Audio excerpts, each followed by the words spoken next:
8 minutos sobre las 9 de la mañana. Muy buenos días. Bienvenidos todos a la sintonía de Radio Esquina en este lunes, día 15 de abril del 2024. Recordaros que estamos en el 97.6 del dial, donde nos pueden sintonizar. También estamos a través de nuestro Facebook, el Facebook personal de Radio Esquina.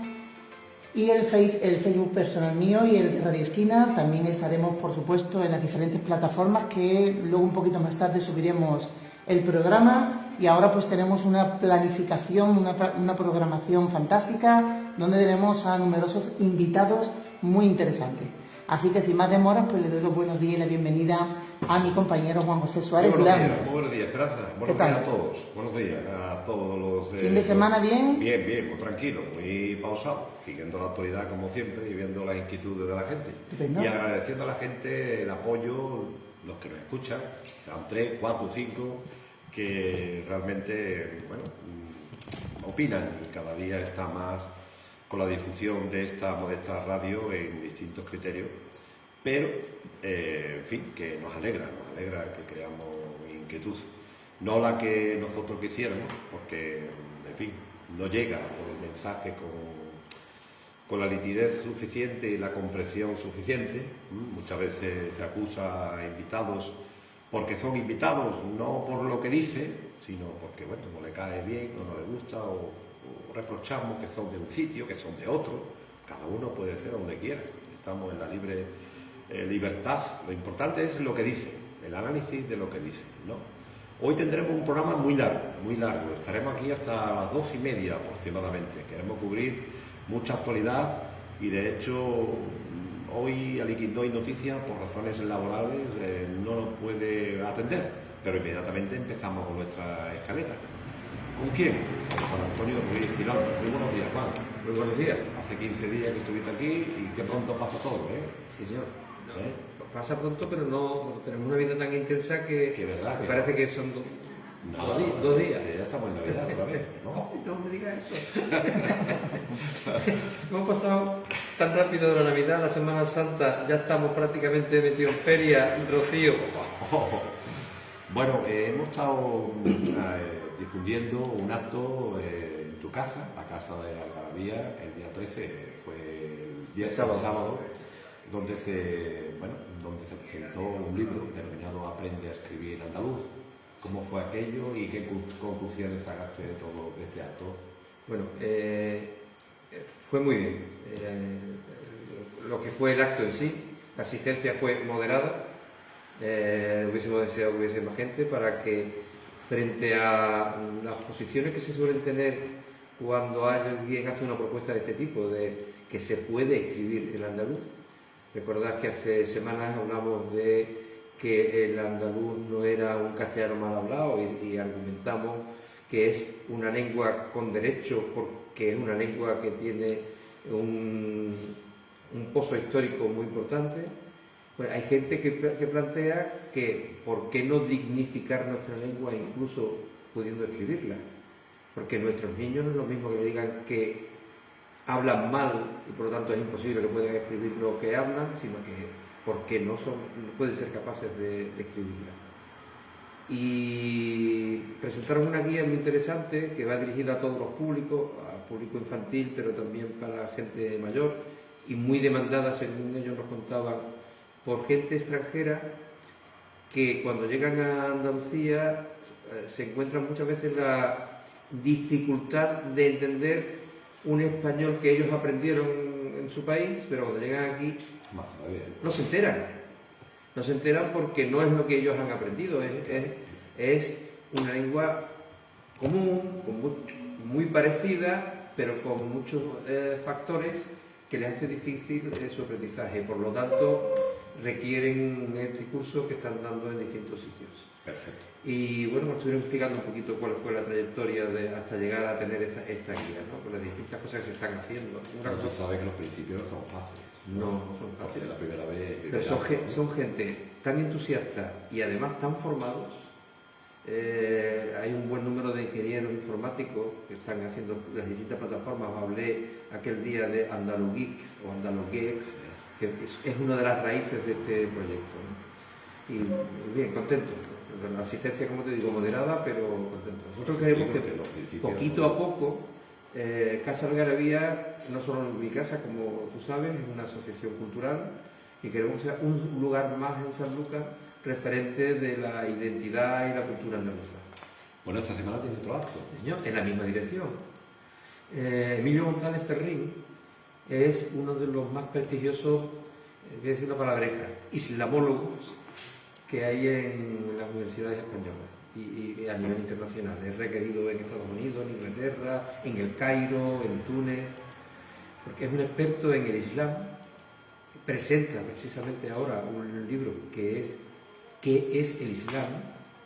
Pero va a hablarnos un poquito de lo que él quiera. Le vamos a dar libertad, porque perdón, él es experto en Al-Ándalus y tanto en sus novelas como en sus ensayos e investigaciones, sí, tiene el túnel de Ezequías, por ejemplo, las bicicletas no son para el Cairo. Él ha vivido mucho tiempo en el Cairo. Cuando fuimos árabes, un último ensayo a caballo entre la autobiografía, porque él a través del relato de su propia autobiografía intelectual va introduciéndonos, lo estoy leyendo, no lo he terminado todavía, en esa época en la que nosotros estuvimos arabizados. Cuando él juega con la palabra, no es que fuéramos árabes, sino que estuvimos arabizados, pero una de las lenguas importantes de cultura de Al-Ándalus fue el árabe, ¿no?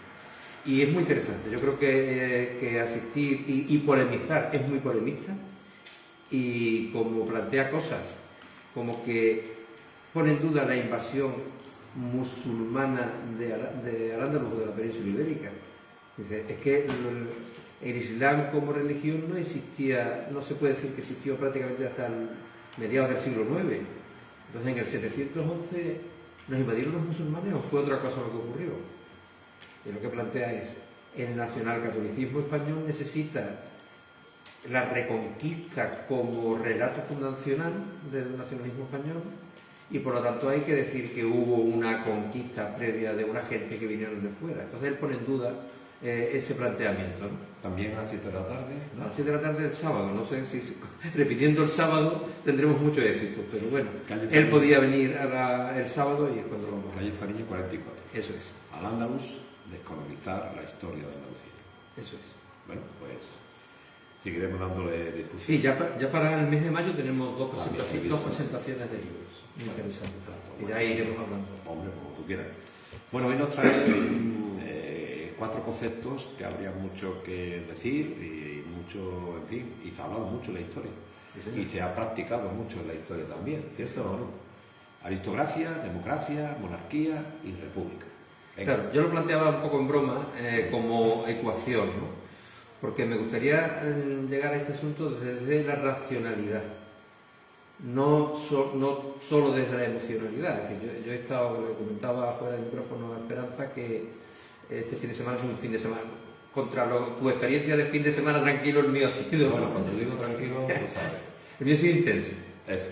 Ahí está bien dicho. Vale, por la mañana el sábado estuve en una asamblea provincial de mi partido, adelante, y hemos concluido el proceso congresual que ha sido largo, en el que entre otras cosas hemos elegido la nueva dirección a nivel nacional.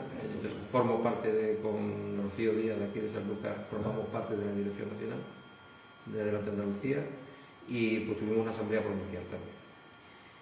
Después por la tarde tuvimos el acto que hemos comentado. La mañana del domingo estuvimos en el acto por la República junto al Castillo.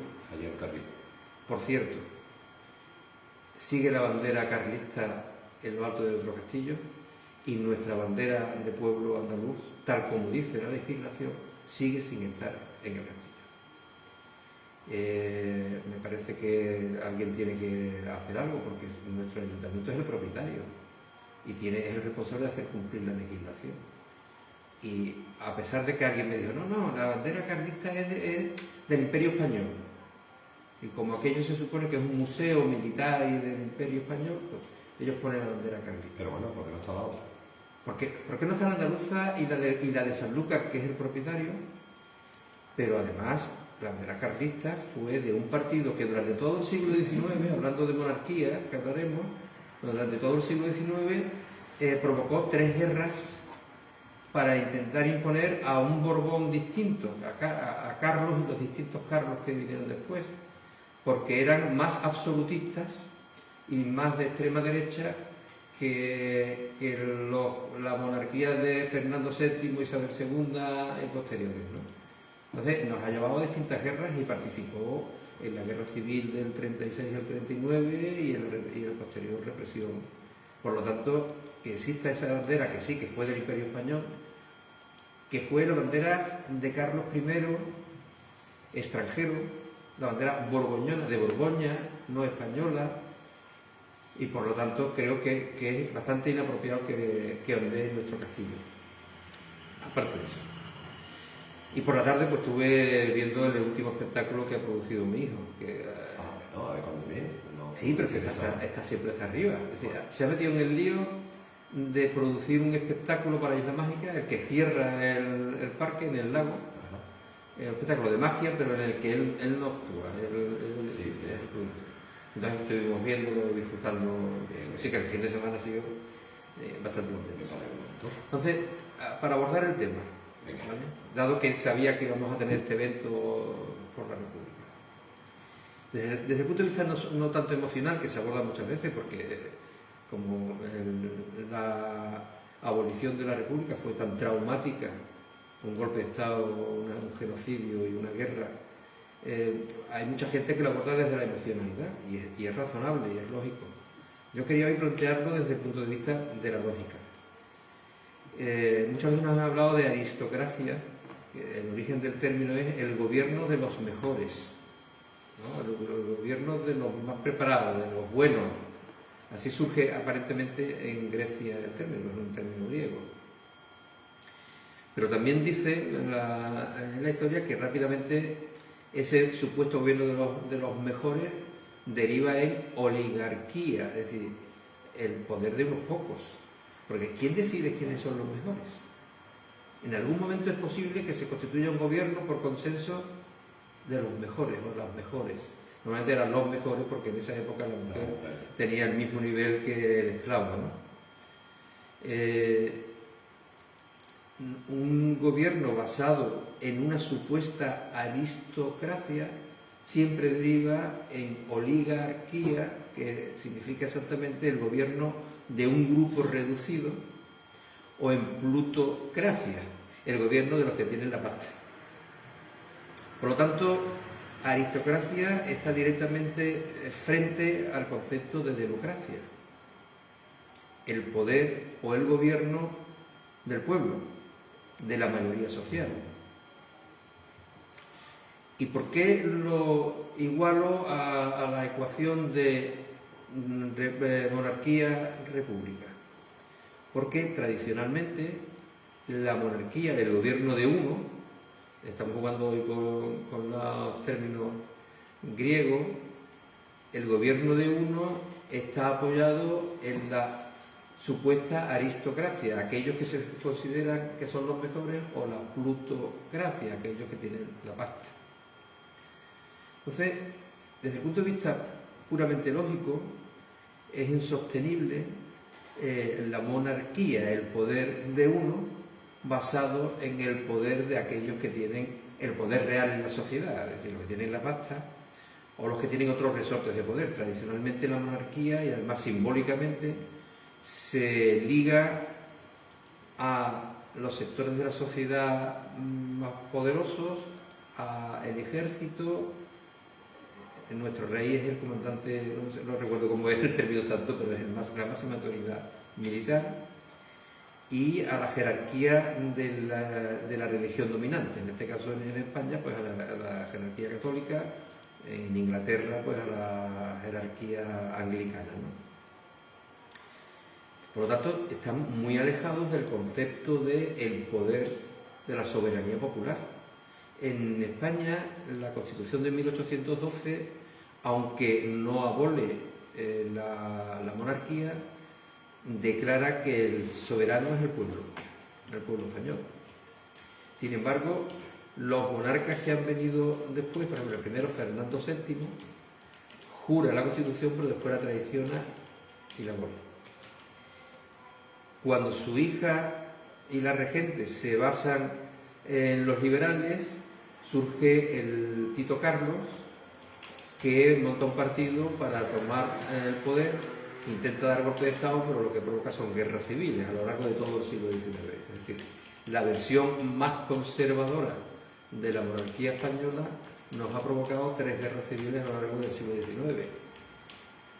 Todos ellos, todos los reyes españoles, por no retrotraernos mucho más allá que podríamos, desde el siglo XIX para acá, han sido golpistas o han apoyado golpes de Estado,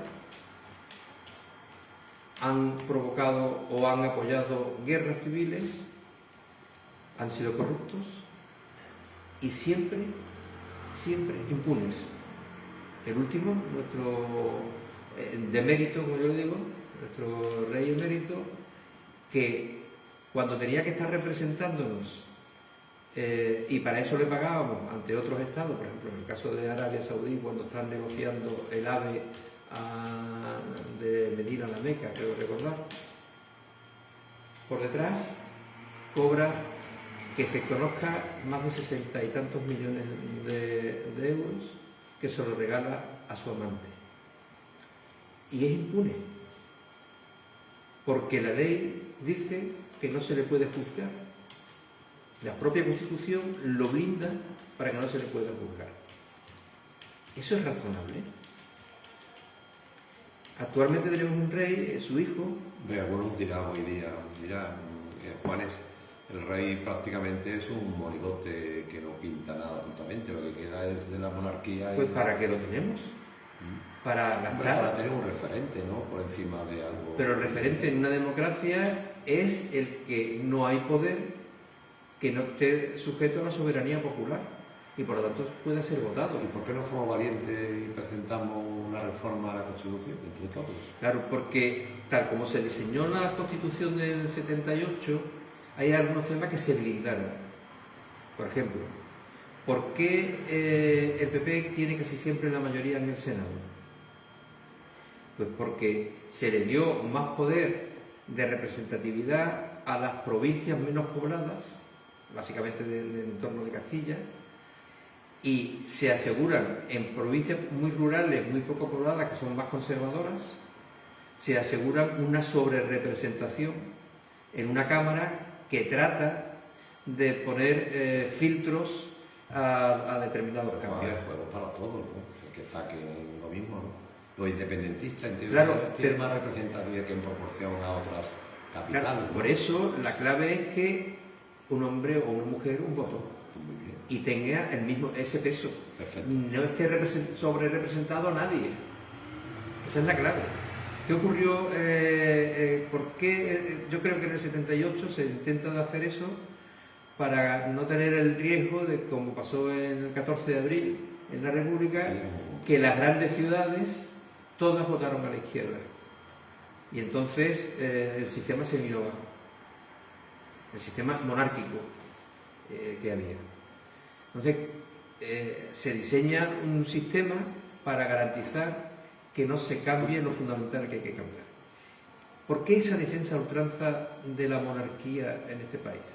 Por parte de los partidos, digamos, de régimen, que son PP y PSOE fundamentalmente, y ahora se les ha añadido en Vox. Pues sencillamente porque quitar el tapón de la monarquía es un tapón simbólico que podría representar que no hay nada que no pueda ser cambiado. Es decir, mientras tenga algo que no cambia, hay cosas, esa alianza entre monarquía, plutocracias y poder de los que tienen el dinero y de aquellos que consideran los mejores, aristocracia, ejército, jerarquía católica, eso es como un tapón para que la sociedad no pueda decidir cambiar en la dirección que quiera cambiar.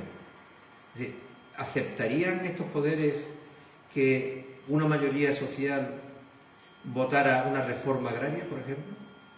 ¿Qué pasó? ¿Por qué en el 36 se monta la guerra civil? El golpe de Estado. Pues porque se empiezan a hacer reformas, se empiezan a anunciar reformas que a aquellos poderes, a la plutocracia que tenían la tierra y el dinero, no le interesaban, y organizan un golpe de Estado y posterior guerra civil. ¿Y tú crees que no estamos maduros nosotros para eso actualmente? Yo creo que estamos maduros, es que si no, no creemos en la democracia. Si creemos en la democracia... La segunda pregunta, ¿tú realmente crees que en España se practica la democracia como tal? ¿Y ahí va implicado todos? No por estas razones, porque siguen habiendo candados. Y otras no. Bueno, otra cosa que hablábamos también fuera de antena, es decir, el sistema educativo. Si pensamos que el sistema educativo no es bueno, entonces no nos fiamos en nuestra población para que sus decisiones sean soberanas. En la democracia del siglo XIX en España empezó a haber votos, pero como no nos fiábamos del pueblo, el voto era censitario, es decir, solo votaban ¿Tú crees que el los pueblo hombres y que tenían dinero. ¿Tú crees que el pueblo pinta algo luego la ejecución democrática en la aunque votemos? Con las decisiones globales que se toman. Es que los cambios que tenemos que provocar no es solo evidentemente que la cabeza sea votable, es que la democracia baje hacia abajo en todos los sentidos, ¿no? Es decir, un sistema republicano no es solo que tenga en la cabeza a una persona que es elegida en vez de una persona que está ahí porque es miembro de una familia, sino que se practica la democracia desde la base en todos los sentidos. Esa es la esencia de un sistema republicano, en mi opinión, porque puede haber una república, como le pasa a Estados Unidos, es una república, y sin embargo es una república donde quien domina es el poder del dinero. Y compartiendo lo que tú dices, ¿y no se practica actualmente por culpa de la monarquía? O por el sistema. Yo no digo que la monarquía sea el problema fundamental que tiene este Estado. Yo te lo digo porque lo que está ocurriendo es lo que está ocurriendo, independientemente de que la monarquía o república. Claro, pero fíjate que si uno de los problemas graves que ha tenido en las últimas décadas este país ha sido la corrupción, la principal expresión de la corrupción de este país ha sido su monarca, que ha sido un corrupto, y que el sistema no garantiza que su hijo, el actual rey, no lo vaya a hacer, porque tiene la misma impunidad que tenía su padre. Entre otros. ¿Vale? Entre otros, digo, corrupto entre otros. Sí, claro. Pero es que el que más ejemplaridad tenía que tener, ahí estamos de acuerdo. pues resulta que ha sido no solo el más corrupto, sino que transmitiendo unos supuestos valores morales es el principal, porque él se basa en la moralidad de la Iglesia Católica, porque estamos pegadas a ambas cosas. Y sin embargo, en sus comportamientos personales, que son sus comportamientos personales, y ahí no me meto, pero ha sido también el principal infractor de esa moralidad que dice defender. Aparte de que nos ha defraudado a todos, desde que ha cogido esos 60 y tantos millones, se lo ha llevado sin pagar impuestos, y se sabe que se iba con un maletín lleno de billetes con viajes habituales a Ginebra. Entonces, eso tiene que poder ser juzgado.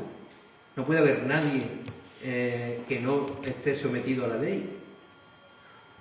Entonces, su hija, por ejemplo, cuando se juzga a un dangarín, al yerno, su hija sale de rosita, como si ella no supiera nada de lo que estaba pasando.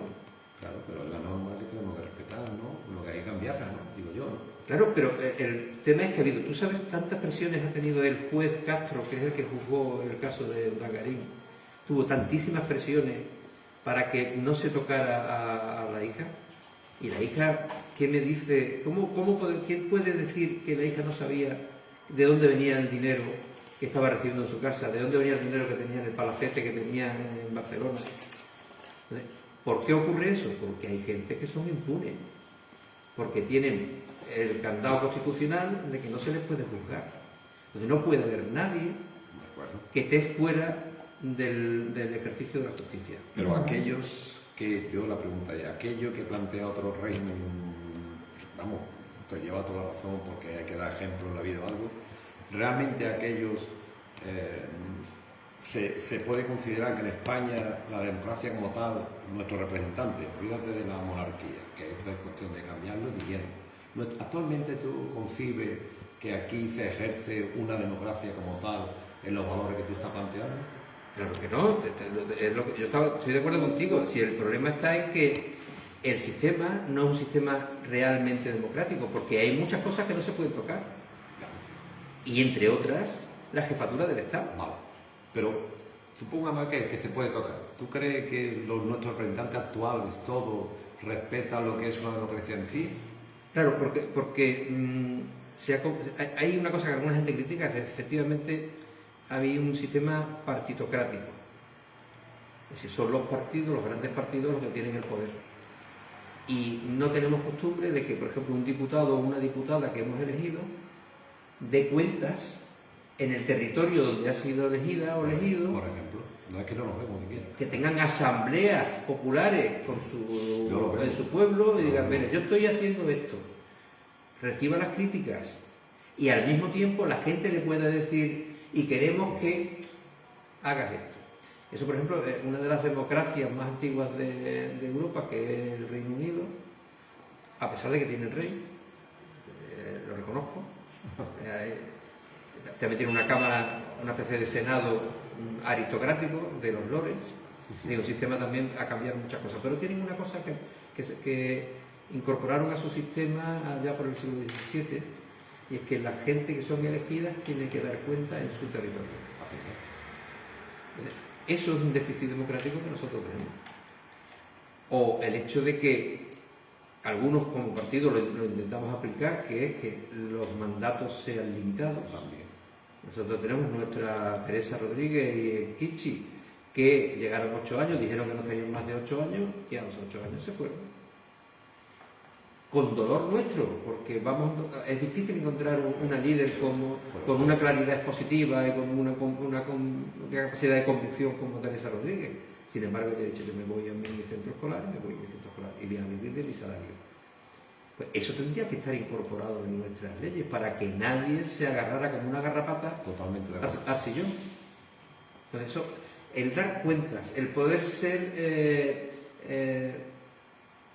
recusados por el pueblo a mediados de mandato, el no estar más de 8 años, el tener unos salarios parecidos a los que tiene el pueblo, a los que tiene la gente, y no pagados. Ese tipo de cosas son elementos también que favorecen la democracia. Pero el tapón arriba, del que hoy venía a hablar, es decir, el que exista alguien que tiene todas las impunidades y que no está sometido al escrutinio democrático, eso está relacionado con que todo eso no cambia también. Es un elemento simbólico y ese elemento simbólico tiene que desaparecer. No puede haber nadie que no está sometido al escrutinio público, es decir, que no puede ser votado o recusado y que no vive por ser simplemente de una determinada familia, no vive de nuestros recursos públicos. Hay sistemas también que en nombre de la democracia son oligarquía al 100%. Claro, la democracia, hemos hablado aquí muchas veces de las etiquetas. En nombre de la democracia, escucho yo algunos. Claro. Por ejemplo, hay quien dice que Israel es una de las democracias occidentales más importantes y más, la única democracia de Oriente. Y con esa afirmación defienden lo que está haciendo Israel con los palestinos. Por cierto, hablemos de Palestina. No puede ser que en el nombre de la democracia, por ejemplo, Estados Unidos es el país que más países de fuera de su territorio ha invadido o les ha impuesto un dominio militar. En nombre de nuestra democracia, nuestras libertades, que es como lo dicen ellos. Entonces, la democracia puede ser una mera etiqueta. La democracia existe realmente cuando el pueblo, es decir, la población general... En Rusia existe democracia. Y oligarquía. En países sudamericanos actualmente que se carga la Constitución para estar permanentemente al cargo, la Constitución decía 8 años. Sí. Ya han reformado la Constitución para estar... Siempre que no haya la posibilidad de que el pueblo cambie a sus representantes, la democracia no existe, está limitada. En cualquier caso. Tú sabes que independientemente de las barbaridades que se está cometiendo con Palestina, yo tengo la teoría que todo esto está orquestado. Todo este movimiento de Jalabi que está certificando a mucha gente, todo está orquestado por parte parte y parte? ¿Tú crees que yo tengo, estoy equivocado? Hombre, yo creo que forma parte del juego de dominio de ese territorio por parte de las potencias occidentales Y frente, la otra parte frente no juega, al dominio. La otra parte no juega nada. ¿Cuál de las otras partes? Porque son muchas partes. Está Rusia, está China, todos. Están hasta- los países hasta árabes los aliados mismos- de hasta los Estados mismos Unidos. representantes de Palestina no juegan nada ahí en ese juego, en ese movimiento por encima del ser humano. No hay nada ahí que provoque algo ahí. Yo no tengo claro el papel que jamás, es decir, por qué jamás hizo lo que hizo en octubre, pero lo que sí tengo claro es que la respuesta Ahí está de claro. genocidio hacia el pueblo palestino no está justificada en eso. ¿vale? Tú puedes haber cometido un acto, no sé si de terrorismo o de autodefensa, porque claro, el problema es que tú tienes sometido a una población palestina a una cárcel a cielo abierto durante décadas, a tener en la cárcel a todo lo que se menea, a separar a las familias y no esperar que haya una respuesta de algún tipo. Es decir, Israel tiene el derecho de autodefensa, pero los palestinos no la tienen. Pero tú crees que cometiendo la barbaridad de que todas las naciones del mundo no son capaces de buscar una solución de manera que tanto el pueblo palestino como los israelitas vivan de otra manera? Hace falta, es que en la historia, ¿verdad? Yo me he leído toda la historia, etc., que hay un conflicto de un 3 o 4 o 5 días, un mes, se sientan, llega a paz y vuelve otra vez como si antes hubiera pasado normal. Eso en la historia se ha repetido. ¿Se va a repetir ahora a apartar de la tensión que hay? ¿Se orquesta de todo esto? No lo sé, porque uno de los miedos que tenemos todos es que esto desemboque en una tercera guerra mundial abierta. No larvada como está, Estamos ahí. sino abierta. Porque Irán ha respondido a los asesinatos de Israel a sus militares en Damasco, a sus militares en la misma Irán. Me parece que es que Irán ahora ataca pues, sin sentido, porque es que previamente han asesinado los israelíes a parte de su cúpula militar. Irán, como midiendo las fuerzas, hace un pequeño ataque y dice, aquí hemos terminado, pero que sepáis que puedo, ¿eh? ¿Pero eso con qué sentido? Es que no, de verdad yo no entiendo eso. Porque ante su propio pueblo también tiene que justificar Claro, que algo hace, a lo ¿no? mejor tiene problemas internos y quiere decir, oye, y cogemos siempre la patria, ¿no? No, Claro. es muy antiguo. Eso Sí, pero eso en todos. En todo, te estoy diciendo en todo. Ahora se quiere rearmar Europa. Es decir, siempre las guerras globales han llegado después del proceso de rearme. Incluso yo pienso más, yo te quiero tú que me diga algo para yo tener defensa para hacer lo contrario. No sé si me explico. Sí, provoco. Provoco. O cuando éramos pequeños, que tú estabas esperando que te pegara un puñetazo a pegarle dos. ¿Cierto o no? Hombre, claro, o no. Sí, es sí, que independientemente de las barbaridades y las sensatez del ser Al humano, final, de en cometer todos los procesos de guerra, el pueblo pierde. Es el que pierde. Ahí estamos de acuerdo. Ahí está. Siempre. Esto es una barbaridad. Claro, no se es puede lo que está cometer. ocurriendo es un juego evidentemente es un juego de intereses. Claro. Desde mi punto de vista, En nombre de la democracia. desde mi punto de vista, tanto Estados Unidos como Israel lo hacen en nombre de la democracia frente a esos barbudos desarmados de los islamistas y tal. Una de las cosas que habla nuestro amigo Emilio González Ferrín, que vendrá, él habla del ascenso de los fascismos en todo el mundo. Los fascismos islamistas, pero no son muy distintos de los fascismos que crecen en Europa. Es decir, el problema es que el fascismo está creciendo en todos sitios. ¿Y de quién tiene la culpa que crezca? Que es la pregunta. Es igual que cuando pierdo las elecciones, le echo la culpa al otro. Oye, mírate al espejo, ¿por qué la perdí? Probablemente, te apunto una posibilidad, una opinión. La plutocracia, si los que tienen la pasta, hay que vender armas, hay que darle salida a los stocks de armamentísticos, y uno de los complejos industriales más importantes que tiene, por ejemplo, Estados Unidos y la propia Israel, entre otros, es la fabricación de armas. Hay que darle salida. Tiene que haber siempre algún conflicto bélico.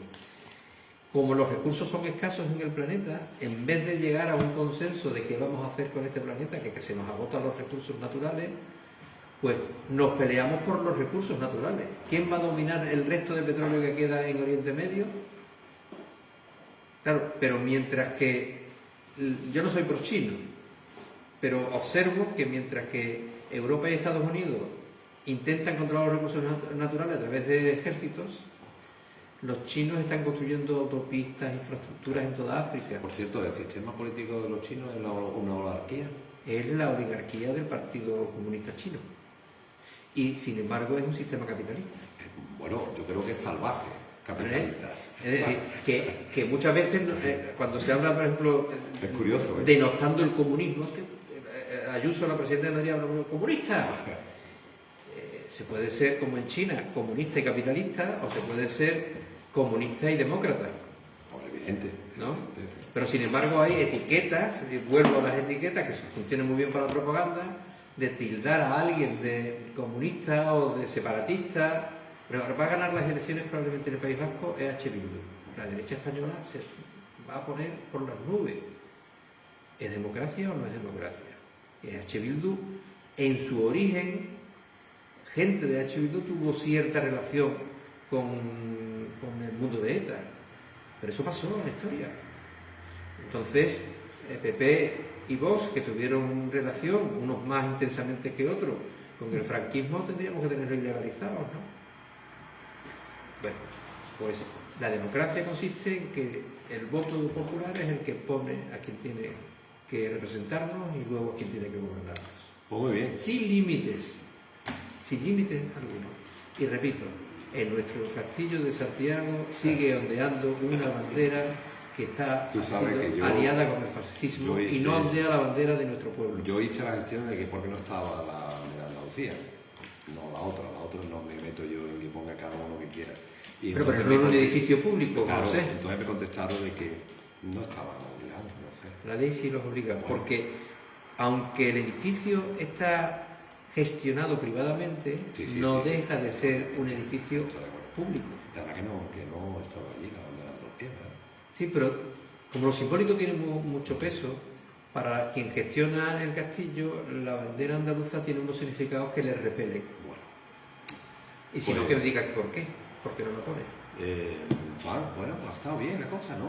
Bueno, aquí hemos echado un ratito. Hombre, qué grande. No sé si tú has desayunado, yo aún no he desayunado. Y lo noto. No, pero bueno, lo que hemos demostrado hoy que hablando se puede tener mucha vertiente, ¿verdad? Y puede explicar muchos temas, ¿verdad? Es grande esto, vamos, yo me encanta. Muy bien, En yo fin. también estoy encantado que hayamos podido hablar De todo esto. todos estos temas. Bueno, Juan, pues hasta dentro de 15 días. Muy bien. Y recordad que el día 20 a las 7 de la tarde en casa de Algarabía, en la calle Fariña 44, por la presentación y coloquio con el profesor y escritor don Emilio González Ferrín. Al-Ándalus, descolonizar la historia de Andalucía. Sí. Si queréis acercar allí, allí tiene tu casa, ¿no? Porque alguna gente dice, es que vosotros la historia de Andalucía la lleváis solo a la época árabe. No, pero no me quites esa época, que han sido casi 1000 años, de mi historia. Entonces se trata de poner en su sitio el papel que tuvo el andaluz en nuestra historia. La apertura, nos puede decir mucha gente, es que este señor es de Adelante Andalucía, muy pegado a Podemos. ¿Quién? Tú. Yo. Y no hay apertura de diálogo, de apertura. Esos pensamientos, es que como calificamos a la gente en función de dónde viene. De la etiqueta. O no. Sí, claro. ¿Cierto o no? Por eso, bueno, la gente de aquí me conocisteis porque vine con una candidatura de un partido. Yo soy de ese partido. Me parece bien. Pero ¿no? estoy absolutamente abierto a debatir Ay. con cualquiera. Oye, nosotros hemos tenido un diálogo permanente ahora, en media hora, y hemos Claro. tenido varias apreciaciones. Y no es malo, ¿verdad? No es buenísimo. Esa es la esencia de la democracia. Pues yo me alegro. Que Muy bien. Lo que sí yo digo, yo siempre lo digo, que para ser demócrata hay que practicar la democracia. ¿Estamos de acuerdo? Es escuchar, rebatir con argumentos Y hay que... y dejarse una opción de poder cambiar tu opinión porque el otro ha conseguido o la otra ha conseguido convencerte que algo que tú estabas muy convencido a lo mejor no estaba tan fundamentado como tú creías. Totalmente. Muchas gracias, Juan. Cuídate mucho y Venga, que gracias. tengáis una buena semana. Nosotros una pequeña pausa y ahora estamos aquí.